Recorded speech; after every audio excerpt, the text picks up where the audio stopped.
வாங்க வெள்ளிக்கிழமை சாயங்காலம் வீட்டுக்கு வந்தோடனே பெட்ஷீட்லாம் மாற்றி விட்டுட்டு சாமிக்கு வந்து விளக்கேற்றி சாம்பிராணி போட்டு சாமி கும்பிட்டாச்சு. எனக்கு பெட்ஷீட் வந்து பிரைட் கலர்ஸாக இருந்தால் தான் பிடிக்கும். அதனால் நல்லா எப்போவுமே ஒயிட் காம்பினேஷன் வர மாதிரி தான் எடுப்பேன்.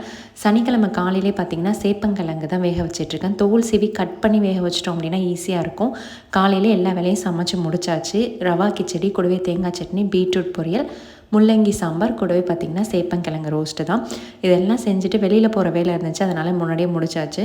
கிச்சடி ரொம்ப சூப்பராக இருந்துச்சு. அதை வந்து நம்ம இப்படிலாம் கொஞ்சம் மாற்றி கொடுத்தா தான் பையன் கொஞ்சம் அட்ராக்டிவாக சாப்பிடுவான். காலைல எழுந்திரிச்சோன்னே அரிசி உளுந்தும் ஊற வச்சுருந்தேன். ஸோ அதையும் ஒரு 10 மணிக்கெலாம் அரைச்சி வச்சுட்டு சாப்பிட்டுட்டு கொஞ்சமாக டீ குடிச்சிட்டு வெளில கிளம்பியாச்சு.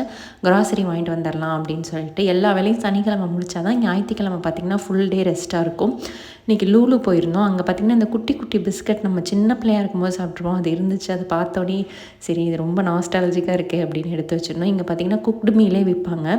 ஸோ என் பையனுக்கு வந்து சனிக்கிழமைனா ஏதாவது ஒரு நான்வெஜ் இருக்கணும். அதனால் சிக்கன் 65 வாங்கிட்டு வீட்டுக்கு வந்தாச்சு.